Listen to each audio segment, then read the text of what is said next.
हर्षवर्धन शायद बेहतर बता पाएंगे मुझे। 400 का गणित भी है और उस 400 के गणित में फिर टीडीपी, वाईएसआर, जयंत चौधरी आ ही गए हैं, उधर उद्धव ठाकरे प्रशंसा करते हुए नजर आ रहे हैं, तो वो क्या होगा, एक झिलमिल झिलमिल पिक्चर है। लेकिन हर्षवर्धन जी, सवाल तो है भाई, किस आपने विकास के नाम पर अपना झंडा बुलंद किया और अब सारे उन लोगों को आप लेकर आ रहे हैं जिन्हें आप पानी पी पी कर कोस रहे थे 1 साल पहले, 1.5 साल पहले, 1.5 महीना पहले तक। गरिमा, अच्छा है कि देश का लोकतंत्र जनता तय करती है, हमारे आपके जैसे पत्रकार नहीं तय करते। ये बड़ा सुखद है, वरना तो इस देश में कभी कोई दूसरी सरकार ही नहीं आती। नेहरू जी महान व्यक्ति थे, महान प्रधानमंत्री थे, पहले प्रधानमंत्री थे। और कमाल की बात यह कि पत्रकारों ने भी खुद को नेहरूवियन थॉट से प्रभावित ये कहते हुए अपने आप को लंबे समय तक राजनीति में, पत्रकारिता में ज्ञान देने का कार्यक्रम जारी रखा। अब सोचिए कि जो नेहरूवियन थॉट से इतना प्रभावित हो गया, वो कैसे किसी दूसरे विचार के बारे में अच्छा सुन बोल बता सकता है? संभव है? मोदी जी की तरह नेहरू पर चले गए हर्षवर्धन जी। सवाल तो मेरा ये है, कि अगर डेवलपमेंट का शिगुफा, सवाल आप पूछ चुकी है, अब मैं जवाब दे रहा हूं। हाँ। बीच में टोकना मतलब ये कि आपको मेरी बात से समझ में नहीं आया, या आपको मेरी बात इतनी तीखी लग गई कि अब लग रहा है कि अब यहीं रुक जाए, नहीं तो मुश्किल हो जाएगी। बताइए, मैं चुप होता हूं अगर जवाब नहीं देना है तो। नहीं, आपको चुप नहीं होना, बिल्कुल चुप नहीं होना है आपको। सबसे बड़ा सवाल मैंने पूछा आपसे, आप जवाब दीजिए मुकम्मल तौर पर।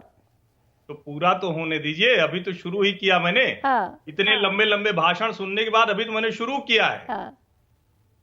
जब हम कहते हैं कि कोई पार्टी कितने सीटों को जीतकर लोकसभा में पहुंचेगी, तो क्या इस देश में कोई बपौती है, कोई ठेकेदारी है कि कांग्रेस पार्टी इतनी सीटें जीतेगी, भारतीय जनता पार्टी इतनी सीटें जीतेगी, कम्युनिस्ट इतनी सीटें जीतेंगे, समाजवादी पार्टी इतनी सीटें जीतेगी, लालू? अरे ये नहीं है भैया।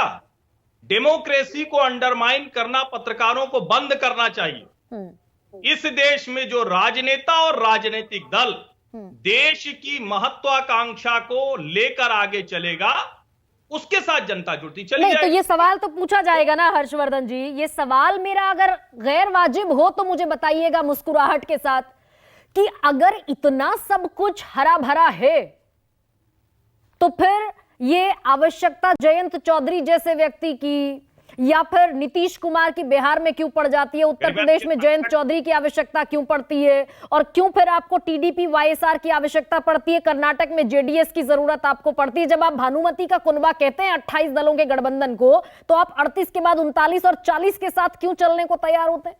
विचारधारा आपकी बदलती हुई दिख जाती है। फिर नीतीश कुमार अभी तक आपके लिए सबसे बड़े पलटू राम भी थे और दरवाजे भी बंद थे।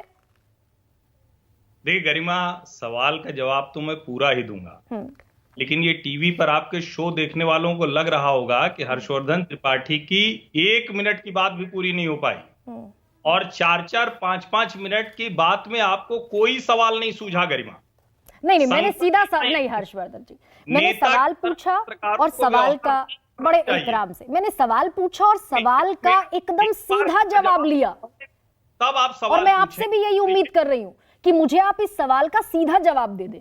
नहीं, ये सीधा जवाब कोई गरिमा या कोई चैनल या कोई पत्रकार नहीं तय करेगा हर्षवर्धन त्रिपाठी के लिए। हर्षवर्धन त्रिपाठी खुद तय करेंगे, और इसीलिए आपने मुझे ससम्मान बुलाया है डिबेट। और मैं ससम्मान पूछ रही हूं आपसे कि भाई ये 38 दलों के कुनबे की जरूरत इसीलिए है ना कि जीत अभी दुश्वार दिखती है। अगर मेरी बात पूरी नहीं होगी तो नहीं नैरेटिव आप मेरा समझ पाएंगे। आप दूसरे के नैरेटिव को समझने के लिए ससम्मान तैयार हैं, हमारे आगे बाधा लेकर खड़ी हैं। ऐसे डिबेट कहां होती है? ये कौन से डिबेट? हर्षवर्धन जी, आप ये कहेंगे अगर तो मुझे तकलीफ होगी, पर खैर मैं फिर से आपके पाले में गेंद डाल रही हूँ। पत्रकार को किसी के कहने से तकलीफ क्यों होनी चाहिए? आज तो कोई नेता है नहीं, हम लोगों को किसी कहने से क्यों तकलीफ होनी चाहिए? नहीं, आप अगर मुझ पर ये आरोप लगाएंगे, पर चलिए मैं साइड रखती हूँ और मैं सवाल का जवाब सुनने के लिए आपको मौका दे रही हूँ। आप बताइए, ball is in your court now, कहिए। ठीक है, अब मैं उम्मीद करता हूं कि अब बीच में आप नहीं बोलेंगे। फिर से मैं शुरू करता हूं। अच्छा है कि इस देश में पत्रकारों को सरकार बनाने का जनता ने अधिकार नहीं दिया, नहीं तो नेहरू जी के अलावा और उनके परिवार के अलावा कोई प्रधानमंत्री ना हो। बरसों ये किया पत्रकारों, अपने मूल प्रोफेशन के साथ बेईमानी। आज भी वो कह रहे हैं कि कहां से आएगी 370 और कहां से आएगी 400। क्या कांग्रेस पार्टी को, मल्लिकार्जुन खड़गे जी को, राहुल गांधी जी को, सोनिया गांधी जी को, प्रियंका गांधी जी को किसी ने रोका है कि वो ये दावा करें? यहां तक कि जो कांग्रेस के बड़े समर्थक हैं, बड़े बड़े जानकार जो आंकड़ों से खेलते हैं, वो भी कह रहे हैं कि भैया कुछ भी हो जाएगा, भारतीय जनता पार्टी तो पूर्ण बहुमत की सरकार बना रही है। जब 2014 का चुनाव हुआ तो उत्तर प्रदेश में 71 + 2 73 सीटें भारतीय जनता पार्टी को मिली। 2019 के चुनाव में कहा कि अरे भाई सब जगह पीक कर गए हैं। अब सोचिए हमारे पत्रकार मित्र भी कैसे कैसे लॉजिक लेके आते हैं कि भैया 8वीं में टॉप कर गया था, 10वीं में क्यों करेगा? 10वीं में टॉप कर गया था तो यार 12वीं में थोड़ा नंबर तो कम होंगे, नहीं होंगे तो बायोलॉजी में फेल हो जाएगा। इस तरह की बातें कर रहे हैं। उत्तर प्रदेश में भारतीय जनता पार्टी को 62 + 2 64 सीटें मिली हैं, 66 नहीं मिली हैं। ठीक है, 64 सीटें मिली। हाँ, लोगों के पास थी। 10 सीटें बसपा, 5 सीटें समाजवादी पार्टी और 1 सीट कांग्रेस। अमेठी तो हारेंगे, ये तो अकल्पनीय था हमारे पत्रकार साथियों के लिए। जब हम 19 में भी बोल रहे थे तो हमारे पत्रकार साथी कह रहे थे आपको दिख रहा है, हम तो वहीं के हैं इसलिए जानते हैं, लेकिन जो वहां के आसपास के लोग हैं वो भी नहीं जाने। लेकिन हर्षवर्धन जी, इसका जवाब कहां आया भाई? इसका जवाब नहीं फिर, लेकिन मेरे पास समय की बाध्यता है ना, आप जानते हैं, आप खुद टीवी में काम कर चुके हैं, मेरे पास समय की भी बाध्यता है ना। अब ये बताइए, मैं नेहरूवियन पत्रकारों की जमात को एक तरफ रख देती हूँ, नेहरूवियन पत्रकारों की जमात एक तरफ, आप मुझे इस बात का जवाब दे दीजिए क्या हुआ। हाँ, कि भाई ये जो मैंने तो बड़ा सीधा स्पेसिफिक सवाल पूछा आपसे, नीतीश कुमार के लिए दरवाजे बंद थे, बिहार का गणित गड़बड़ाता हुआ दिखा क्या, इसीलिए नीतीश कुमार की एंट्री हो गई। उसके बाद जयंत चौधरी के साथ किस तरीके की मुखालिफत थी किसान आंदोलन के दरमियान? क्या जयंत चौधरी की एंट्री भी इसीलिए हो रही है कि जाटों का वोट जो है वो बाइफरकेट ना हो उत्तर प्रदेश में? और कम से कम जो पिछला रिकॉर्ड जिसका आप जिक्र कर रहे हैं 62 + 2 अनुप्रिया पटेल की 64, उसमें और इजाफा हो, रिकॉर्ड बने। तो ये गणित बीजेपी भी लगा रही है क्या? बीजेपी के लिए भी ये 2024 का चुनाव उतना कंफर्टेबल पिच पर नहीं है? मैंने सीधा सवाल पूछा आपसे। ठीक है, हाँ। बीजेपी के लिए बिल्कुल कंफर्टेबल है। अच्छा। लेकिन भारतीय जनता पार्टी वो है जो गुजरात में 80% सीटें जीतती है। ये है भारतीय जनता पार्टी जो 282 के बाद कहती है हम 303 जीतेंगे, जीत के दिखाती है 300 पार। और जब वो 370 कह रहे हैं तो 16 सीटों की गुंजाइश तो सिर्फ और सिर्फ उत्तर प्रदेश से है। ठीक है।